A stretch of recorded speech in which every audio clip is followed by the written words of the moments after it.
It's just a matter if too you want to fun. say I have 2 socks or sock 2. Is that be sock 2 squared or 2 sock 2? What's Like if you're at Costco, you can get sock 2 squared because of the way it comes in a bundle package. yeah, it's like a sock 24. And guys, it's not 2x the cost either. I'm only talking 1.5x the cost Such for a a giver. sock 2 squared compliant. Brian, I'm sold. Where do I sign? How do I cut the PO? Do I have to go through a channel partner or can I buy direct? I just want to see Dan's face when I say that. Act now. Supplies are limited. Welcome to the Great Security Debate. This show has experts taking sides to help broaden understanding of a topic. Therefore, it's safe to say that the views expressed are not necessarily those of the people we work with or for. Heck, they may not even represent our own views as we take a position for the sake of the debate. Our website is greatsecuritydebate.net, and you can contact us via email at feedback@greatsecuritydebate.net or on Twitter @securitydebate. Now, let's join the debate already in progress. The whole compliance space. I mean, number one, I think, Brian, to your point, it's blowing up, right? In a good way. Everybody's thinking about it. Air quotes around the word compliance? Compliance, yeah. All right. Well, that's always the interesting thing. I think that everybody's now looking at supply chain and what we're doing from compliance. But when we look at these reports, how many people actually check the scope of the report? That it's always amazing me that yes, I could, you know what, I could be ISO 27001 compliant for my house tomorrow, right? Because the scope is going to be my one computer or that lens. Yeah. That it's such a critical thing that a lot of companies don't check it. Oh, my vendors got this report, they turned it over. We're good, we're compliant. Well, it's a tick box. It's a tick box exercise, and I think this is one of the, I guess, one of the concerns that I have, as well as one of the things that makes me push back so hard. So I, as a practicing CISO, but as also one on the software side, I sit on both sides of this. I have to get quote unquote compliance from my third parties in order to make sure that we are buying quality products, that the things we do, that there's good practices, et cetera, downstream. But at the same time, I'm barraged and asked by customers for the same things, and it's done. It is done so inconsistently, and it is done in such different ways. And you can tell that many don't read the answers, right? And just go, okay, a report came back, a set of questions came back, thanks. It's the ones that come back and ask that I have the most respect for. Right. Yeah. There's so much to dig into in those. Yeah. I remember going through one for a software. Because they're 900 questions each. There's a lot to dig into. Well, and then even in the questions themselves, right? That if you think about looking at a SOC 2 report, right? You're going through all the controls, looking for any deficiencies, but then there's other things that you have to pick up on. Start looking at sampling sizes. I remember seeing one from a lower tiered audit firm that when you start to dig into the sample size, you're like, there's no way that could actually be representative that the control is universally applied across the organization. I looked at 2 samples. Eric, before we get too deep, what's a SOC 2? Describe the space a little bit. SOC 2 reports, compliance. Yeah, what are we talking about? Yeah, so what we're talking about is the different frameworks that essentially are more public facing, right? So as we think about those frameworks that allow us, that have an auditor base behind them, that you can actually attest to the controls and then use that to provide your customers or whomever that there is a certain level of security built into the organization. So SOC 1, SOC 2, and all the nuances, because then you got type 1, type 2 that are part of that. All comes in the realm ISO 27001, and certainly, Dan, you have a lot in the government and the space for healthcare and all of that. So yeah, it's all in that public attestation space. Yep. Yeah, and some of them and different groups do them. The CPAs are the ones that run SOC 2, which I really find interesting. But if you're old enough to remember things like SAS 70s, this is all iterations of SAS 70 and SSAE 16. So, man, I forgot about those terms. Throwback. Yeah, SAS 70s are great because you defined the controls, and then somebody else said, "Yep, they do those," which was really fun and not all that productive. Yeah. So Dan, and this is ignorance on my side. When I was talking with a company that does like risk assessments, VCSA work, etc., and going through like the people on their team, right? And I'm seeing all their certifications. I'm like, wow, you guys got a lot of guys with CPAs. Excuse me there. I'm like, so do you guys also do a lot of financial auditing? And he goes, well, Brian, for SOC 2, he goes, it was developed by the CPAs. And I was like, touche, touche, mind blown. The group is called AI CPA. Yeah. And it's supposed to be getting into, so it's the impact of security on Financial controls. right? So as we think about it, it's kind of in the same realm as we think about Sarbanes-Oxley, that it's anything that could have a material impact to the financials of an organization. It's well thought out. I think the SOC reports, I think, are still fairly good. Again, you just got to know what you're looking for to make sure that it's actually applicable to the way you're doing business with an organization. But And I don't mean to throw this back into automotive, but it was like the perfect opportunity to do so. But even when you're doing auditing in the auto side, when they come in and look at your quality, your production control, they'd also look at your financials and be like, is this tier 3 or tier 4 supplier financially healthy? You know what I mean? oh, totally. If we're going to buy this one bolt, is this company going to be around for the next 5 years for the life of this vehicle? That's, right. I mean, So that's I why like we've the always idea. we pull DMB reports. There's actually, I forget, KPMG's got a data feed you can subscribe to that'll actually give you a bunch of the financial information about a bunch of the suppliers. So yeah, that's spot on. Yeah, it's not. And, Yeah, it's not and just having the SOC 2 aligned to that too. When you turn it to the financial side, and I can't remember who the person was, Eric, and we talked about this before, I think in one of our text chains, a certain CISO or leader out there that said that he was able to take everything that his team did and put some type of financial number on it for when he was reporting. So there was a business outcome and a financial outcome, whether it was good or bad, right? Every time there was some small incident or this happened, he would tie to, and the people would be like, are you sure you want to report that? He's like, no, it's good. He's like, this is what they want. This is what the board wants to understand. What are the Right. impacts of even the smallest items, right? So when you're doing, and I see this more and more with software companies or anybody that's providing some level of IT software service, and not just cybersecurity vendors, right? Could be telco vendors, that companies are now asking that question as they're getting into projects. Are you compliant, and are you SOC 2 compliant? Are you this compliant? And if you're not SOC 2 compliant, who's your security leader and can we talk with them? And there's a lot of small companies out there that are in the software world that are like, well, we're working on that right now. I mean, that's 3 years ago, 4 years ago, companies weren't even asking the question. Now, not only are they asking the question, they got to see the information. And this goes even a little bit further, Dan, in the conversations we were having about then how are you doing your risk assessments for your vendors and gathering information. But man, there's two sides to that, and I appreciate that they're asking, but I wonder how much of that is pro forma and how much of that is actually meaningful discussion. Tell me about your security practice. Okay. And you go through these conversations, you go through these responses, and the answers aren't always read or understood by the buyer.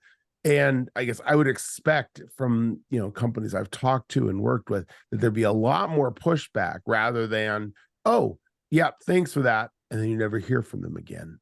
Right. So I guess I suspect more and more just saying, yep, we've got a report from them. We'll look at it when it all goes pear-shaped, not doing real analysis beforehand. Well, Which is what makes me frustrated as somebody who has to provide the stuff to all this in 900 different formats in everybody's little stupid portal with different login credentials and slightly different nuanced questions from each of them. That if you're not going to read it, it ain't worth my time to put it together. Here are some common answers. Have a nice day. That is true. Well, that's why I think so much of this context matters, right? What is the actual business relationship? Because I know we've seen this, that we've had some major security events. So the snapback was everybody, we got to figure out something. What's the supply chain doing? Well, we like this framework. All right, put it in a spreadsheet, send it over to this company. They'll fill it out. And then, like you said, you get the answers back and then nothing. Or you'll get the other side of that where they do a little bit of automation and we'll respond back something about how we develop software, and they'll go, well, you've got some vulnerabilities. Yeah, but we actually don't create any commercially available software. It's just internal report generation, stuff like that. It's missing the context of how business is actually being done. Right. To have a meaningful conversation around actual risk to the enterprise or the business relationship. Or we're even worse, we're not there yet. Or even worse, there's a box that even with the context, the box can't be checked. And so the buyer goes, we can't buy. Right. But hold on, with the context, there's mitigation, there's appropriate mitigation, Yes. or it was never an issue anyway, but I must have a WAF in front of something. Yeah, but it's a locally installed product. Something like that kind of completely asinine, discrepancy. And I think the process is getting in the way. No offense, process people. The process is getting in the way of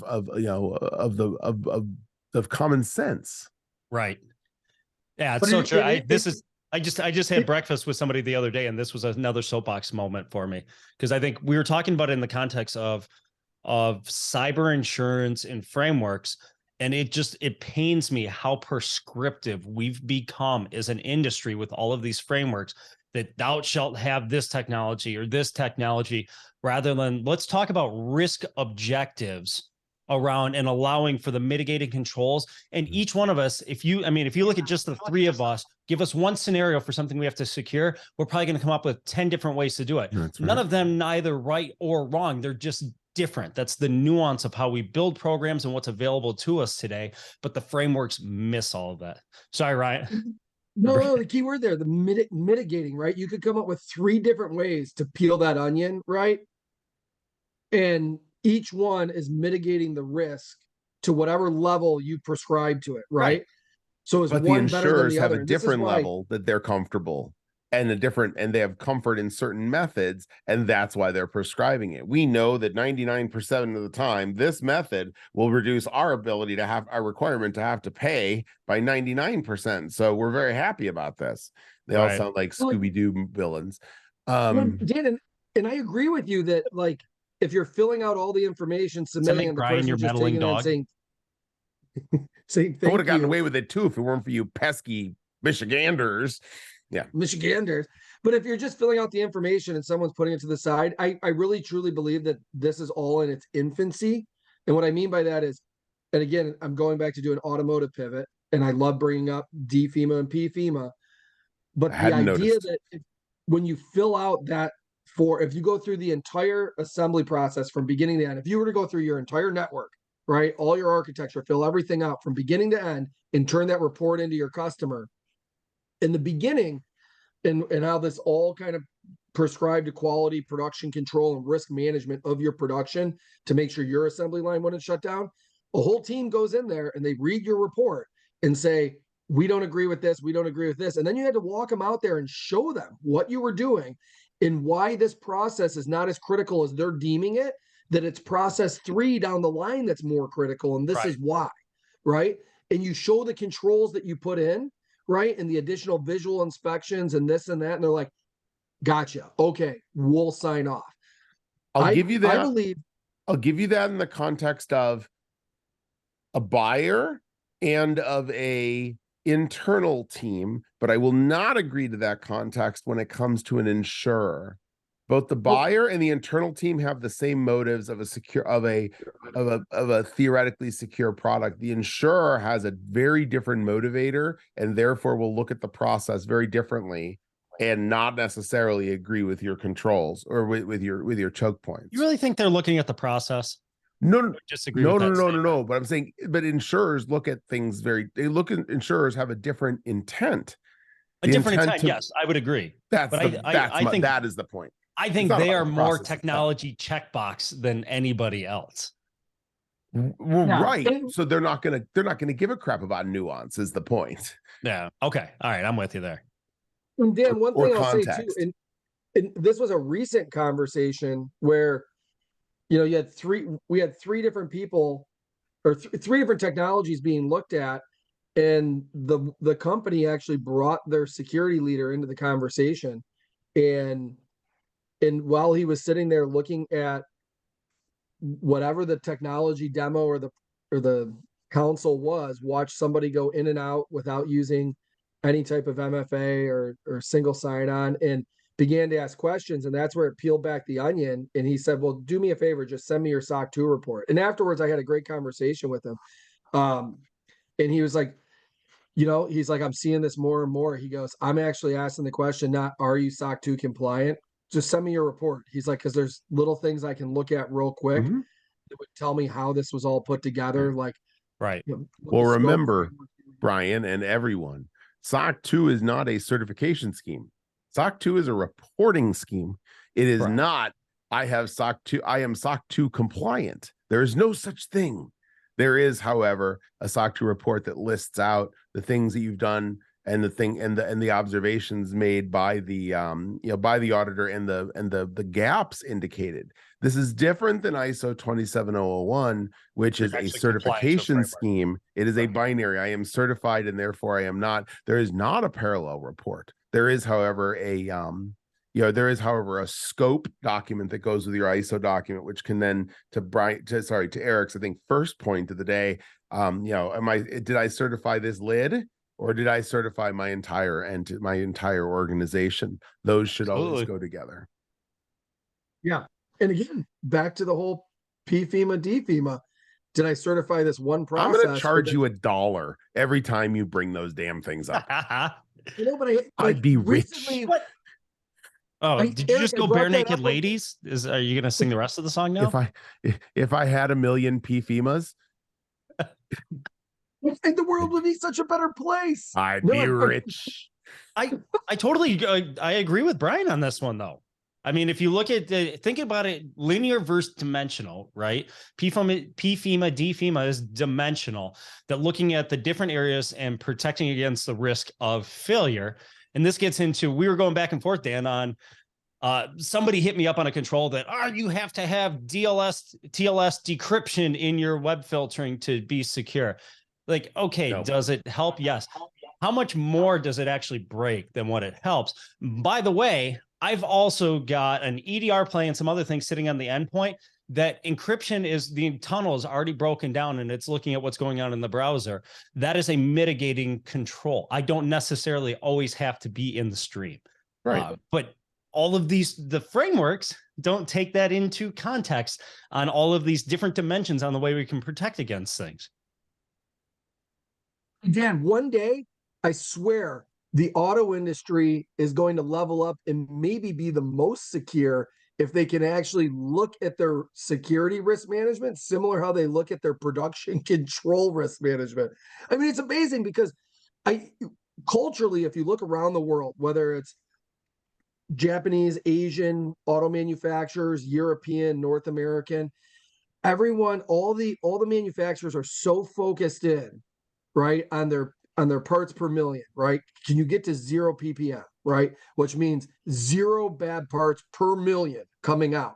So you're putting in all these quality controls. But the other part of that is that you're going to get hit some level of production to make sure that the OE is always able to crank out, say, 1 million F-150s a year, right? Or 20,000 of this truck a month, right? And you have to be prescribed to hit that.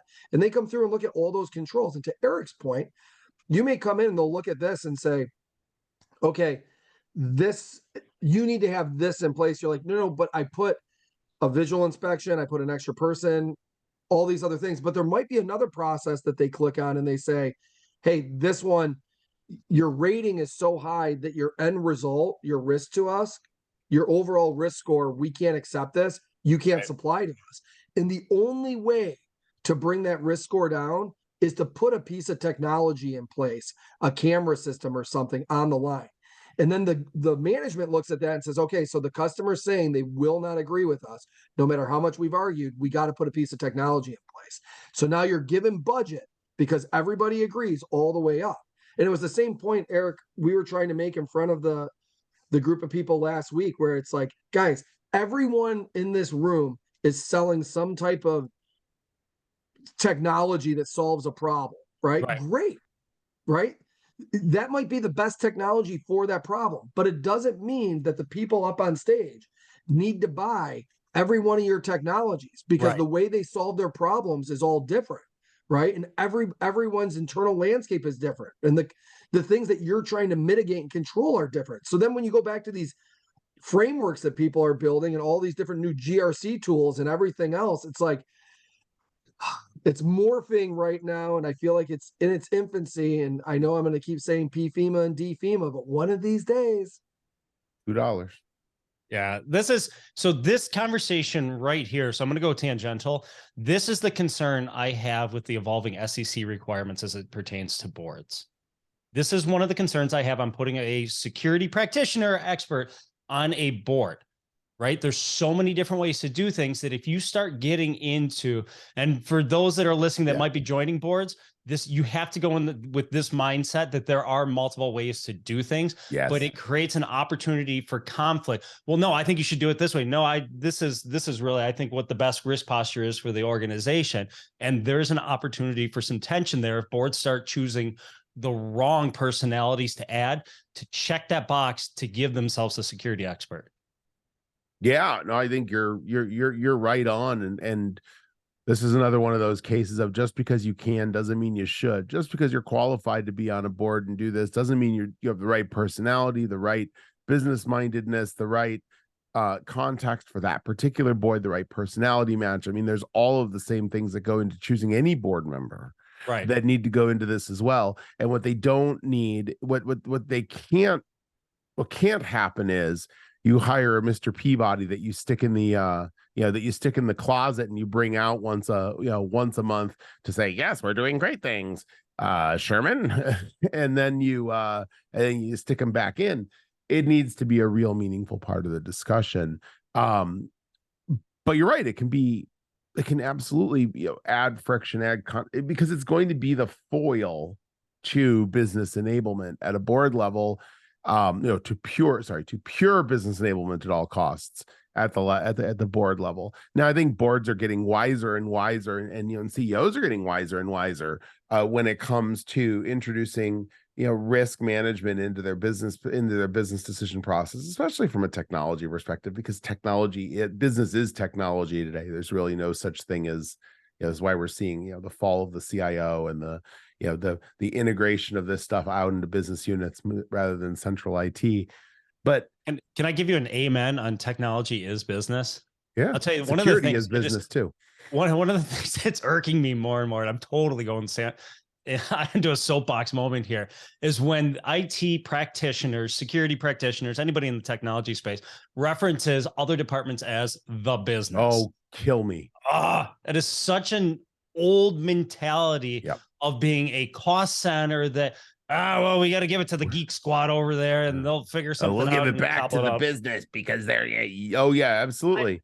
I go back and I think there was an article years ago that we were throwing around, and there was a quote, something with the CFO talk to his team that, we got to go talk to the business. No, right? No, Finance, accounting has always been part of the business. We got to go talk to Unit 7, right? Because they're Unit 7, and yeah, exactly. And as long as we, either technology or security, continue to think of ourselves as different, as separate, we won't be a truly integrated part of the discussion.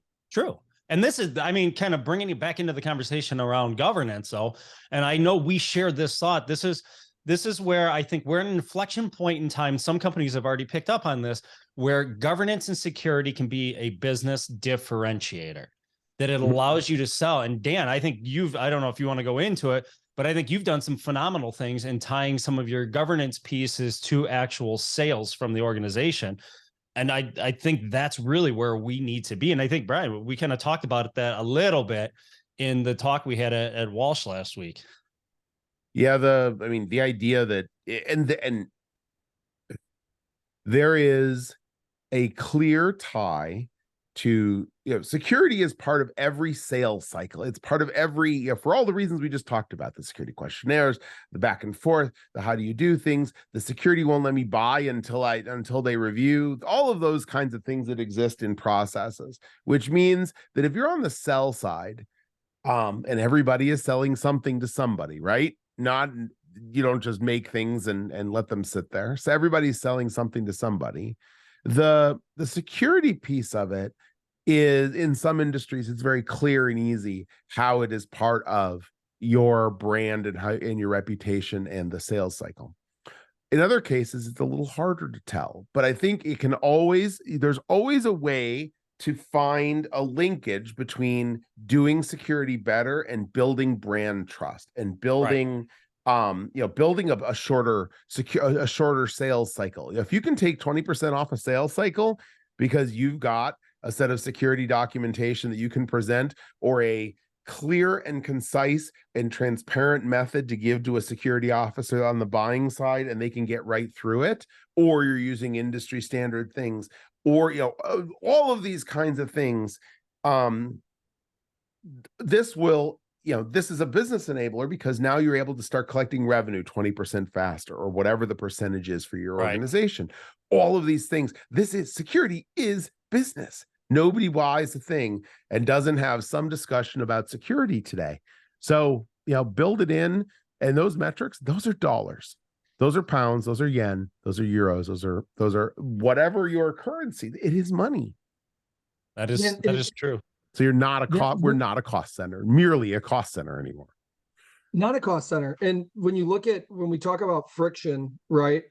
Adding in friction, removing friction, right? Like, you're trying to remove as much friction as possible so the business can operate at that cycle. What's that? The business? The business, or that your company is trying to operate at. But that we are trying to operate. If you go back though, every single one of those teams, and I can look at the biggest of sales teams, right? You have a lower level guy that's putting together a detailed quote on a part. He gives that quotation to his manager. Why? His manager is going to check it. It's the first step of that multi-factor authentication, right? That person could just submit it, put it right through, but we need to double check that all the calculations are right. Because if you put some quote inside there that this material times this weight equals this cost or this price, that's going to stick to every single quote that everybody does in the place. It becomes a standard. And if it's wrong, right, then it's wrong across the entire company. And the customer is going to look at that and say, yeah, I accept that. But there's even more to that. It's not just checking if you're profitable, if it was done correctly. It's making sure that everything was filled out. Then from there, it goes up one step higher. Now that management's looking at it. And there were times where top management might kick something down and say, hey guys, we're not going to do this business. And you're like, why? This makes no sense. This is probably some of the most profitable business we've quoted in a long time. And they say, hey, I get it. It's one program. It's high volume. But the plant that you want to put that into, we have that floor space allocated for a project coming down the road a year and a half from now that's going to be a very large, let's say, transmission. And that's going to go into like 15 vehicles over the next 10 years. That's going to be a lifeline for us for a very long time to come. So this one small component, even though it's 20% profit, even though you did your job, you checked everything, we still don't agree. Now, if they just came back to you, said no, and you're like, I can't understand this. And this is another thing where we talk about communication down the chain. The more you make your team involved in how decisions were made and why they were made, right? And you have all those steps and processes put in place, then the more they feel like they are part of the company and the reason decisions are being made. Right. But it's also risk management for the business, for the company. Right. But you put those steps in. If you just allowed that sales guy to submit as many quotes as he wanted for whatever's coming through, then the company ends up doing businesses that either they didn't plan on doing. They get caught into areas where they're making negative profit because you have no checks, no controls to put in place.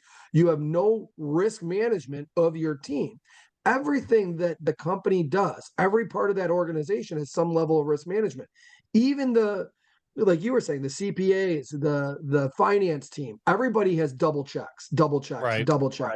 Security are those double checks for a part of the company that is, when I say young, you could be 100-year-old company, but the fact that you're just moving certain things to the cloud in terms of applications, you're building up this network, you have way more data than you ever consumed before, right? A lot of this is new.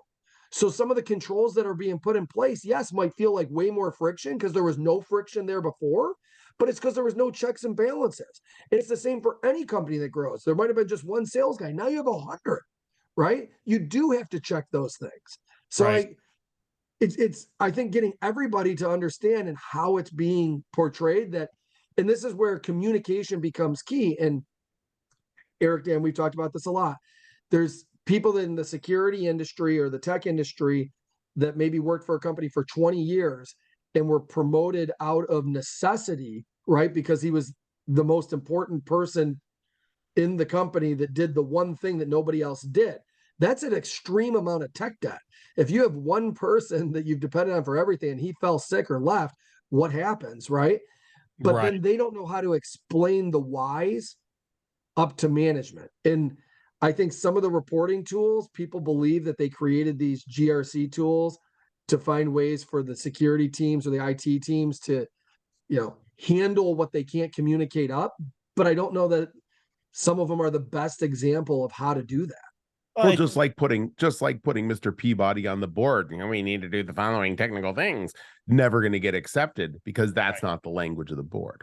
Well, to bring two concepts together, and what Dan was talking about, building trust, and Brian, what you're talking about is being transparent throughout the organization and helping others understand the why. I think that's super critical internally, just thinking of it from a leadership context, right? I'm a huge proponent of that bottom-up ideation creates buy-in across the team. When people start to understand why things are a certain way, now I can get around it. Otherwise, you're back to that age-old, well, information is power. Therefore, if I'm the only one that knows the information, then I'm empowered and I can hold that about. Like, those days are behind us, right? The companies and managers who continue to operate that, I think are going to continue to cease to exist. And that's a critical thing as we think about the security program. And I love what I'm seeing in the space. And I think, Dan, you're working on this right now on creating a trust center. I love this whole concept that now we've moved past and said, hey, I get it. You have Mr. Customer, Mrs. Customer, have a vested interest in understanding our security posture. I'm going to show you everything. Here's what it is. This is what you get by all means. I think that is extremely powerful because I'll tell you, we've run into a couple of companies that have come back and said, well, we can't show you our policies because they're proprietary. Really? If we think about a policy statement is a short, thou shalt not. If it's containing confidential information, now I have some concerns that maybe you don't understand how to build policies, procedures, standards. And now there's an area of concern there. But by and large, I think the more we move to this implicit trust, I'll show you everything, I think the better off we're all going to be. Yeah. And keep it up to date regularly and be honest in it. And all of those things, this is how we truly get to what I think the original intention was of things like third-party risk management, was really understanding third parties we're getting in bed with. Yeah, but the reality there is, the more honest you are, the more open you are, it also is good. And this is the part about tying this stuff to business value. Now, guess what? When people think about those companies that they want to do work with, they're going to come back to you. So you're building brand value. You're building, reputation, not just because you built a better firewall widget and you have implemented it in a particular way, but because you're a company that they want to do business with, because it's easy to buy, it's comfortable to buy, it's transparent to buy, we know what we're getting, etc., along with having a great product or whatever it is that you're buying. Right. Well, and I want to go back to something Brian was talking about too, on programs that are built on individual people. And just because I've always loved, and I'll got to give him the credit, Robert Hill from Citeris always talks about, is it good people doing good things, or is it an actual documented, repeated process? And I think more and more that we've got to continue to focus on moving our programs above, a layer above people, right? People are a critical component of it. You don't do it without people, but a lot of risk is inherent in the process itself, and not the technology, not the people. It's how you're going about, whether it's vulnerability management, asset management, any of those things. It's the process that we need to be looking at and making sure that what we build as a program isn't sitting on the shoulders of one individual, that, to Brian's point, that when that person walks, that all of a sudden that process just dies on the vine. Heroics are not scalable. That is Yes. not the way to build a program. Yeah. We are in a marathon. Let's throw some more aphorisms out. Overused aphorisms. We're in a marathon, not a sprint. You can't always be running on adrenaline.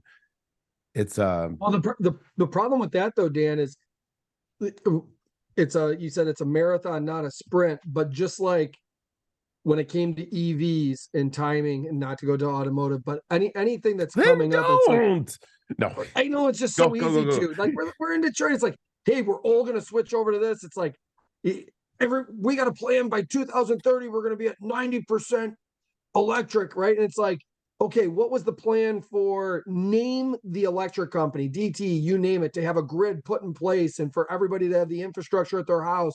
And what about the people that don't live in houses that are in apartment buildings? What about, you know, all the what ifs, right? But it's like, well, the decision's been made, run, right? It goes from, yes, this could be a marathon, what we've talked about 2, 3, 5, 10 years ago to work towards it, to, no, we got to do it now. So I look at, I disagree. How did I prepare? Do I hear a debate? How did I prepare for a triathlon? It wasn't that someday, some way I'll get a triathlon. When I happen to be ready, I'll enroll in one. I signed up for one and I said, now I have a date. That date is May of 2013 was the first one I did. Okay. Now I work. And from that time, I knew I needed to work on cycling, on running, on swimming, on weight loss, on food intake. You know, there was a whole bunch of componentry, and some of it was a little out of my control. I had to change my house's feeding habits because I was changing. So I think target dates are exactly what you need for these kinds of things. Here's the problem, Dan. So yes, that was you, but the other 20,000 companies that said, yeah, I want to do that triathlon with Dan too. Somebody go put together what the plan is. And everybody put together the plan and said, this is the things we need to do. And this is the budget we need. And they said, that sounds great.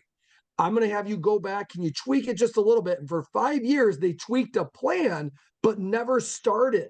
But that's their own problem. Those are the people who signed up for the triathlon and never did it. Yes. You know what? I did it. So many companies that sign up for this prescribed. Okay, so we know this is coming, right? We know that the government has clearly said this is coming. Yeah. We have a ton of people in our organization that actually sit somewhere in DC and give us feedback. We pay consultants a ton of money to tell us, what do you think is coming? And they say, our people are telling us that, well, it might not get signed off on by the end of this year. By 2024, we should all expect this. And they're like, with how much certainty? Like 95%. But either way, it's coming, right? And they're like, okay, perfect. Guys, get that plan back out that you put together last year and the year before. Now we need to even make it more focused, right? And they put it all together, they submit it, and they're like, okay, that's perfect, but there's still not a requirement. There's still not a requirement, right? It's like, we're going to do it. It's like, yeah, but you do realize that the plan we put together takes 3.5 years to implement. So if we have to be there by next year, we can't get there. And that's what's happened. But let's come back to business value and look at the one that did. And Tesla is eating every one of their lunches because they said, guess what? We're just going to go do it. We're going to put in our own standard for charging. We're going to put in our own thing. We'll fix it on the way. Guess what? First to market, they're the ones that did it. They're eating everyone else's lunch and will continue to do so. You know that. Now I will. Okay, now you just be the first to that EV market. Be the first one out to say, my security looks like this, and this. We've got this compliance. We've got this transparency. You know what? You're going to rule your industry because you're going to be the one they think about. Now they might have put some great first policies, controls, and standards in place for charging and electric.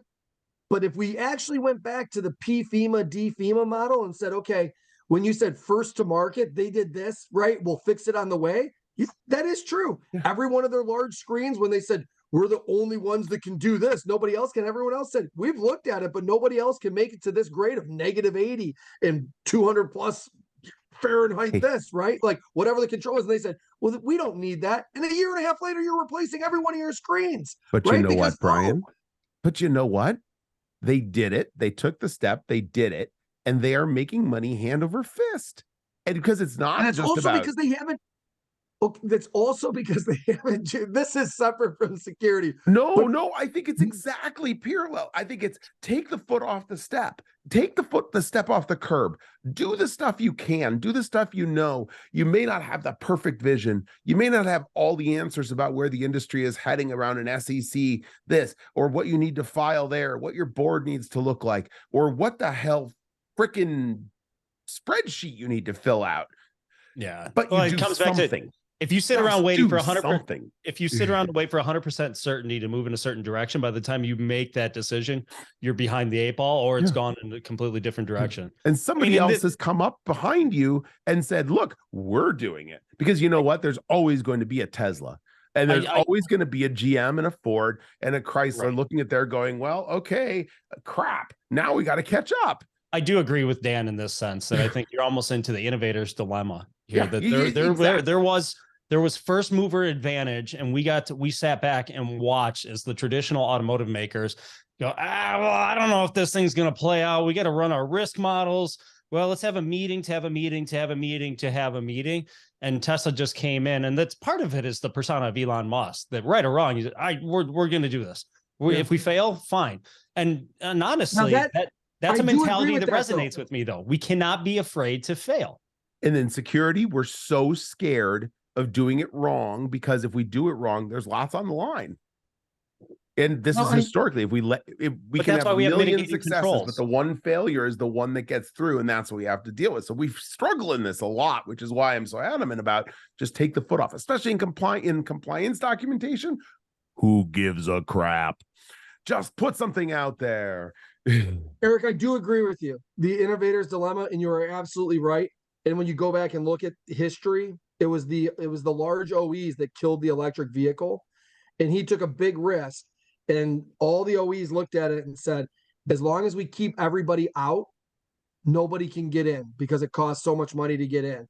And he was able to do it at a speed. And you're right, there was a little bit of sacrifice in quality for other areas outside of, say, the battery, so forth. But by doing so, it forced everybody else to say, okay, now we have to do something. Right.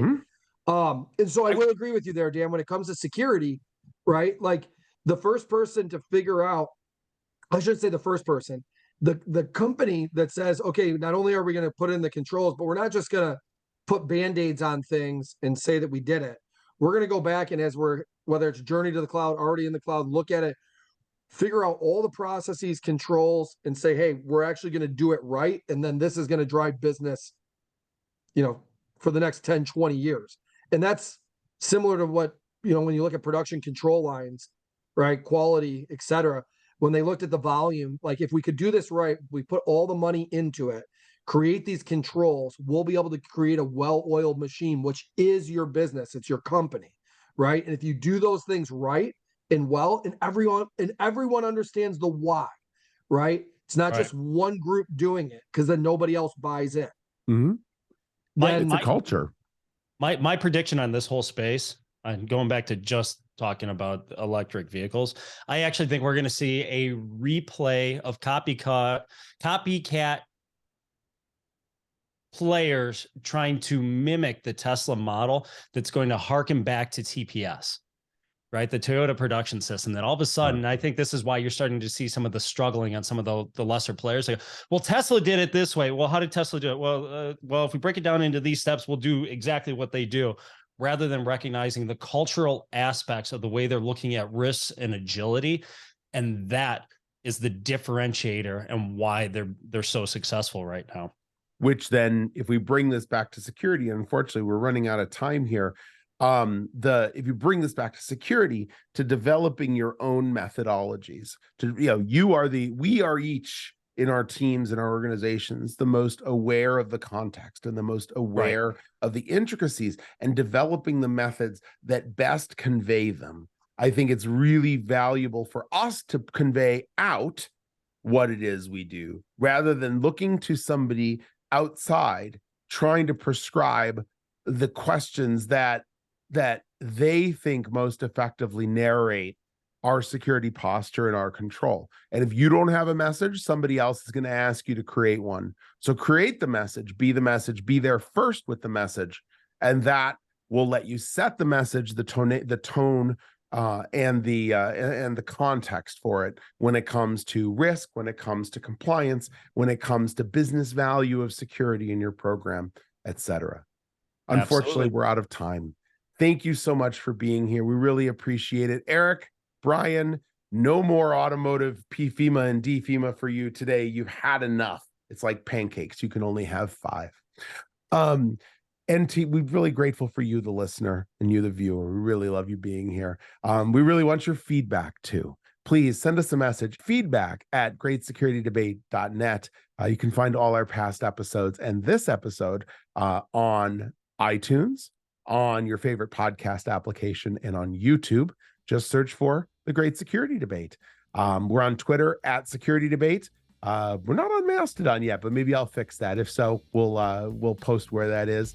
Our website is www.greatsecurity.debate.net. Thanks again. We'll see you again on the next Great Security Debate.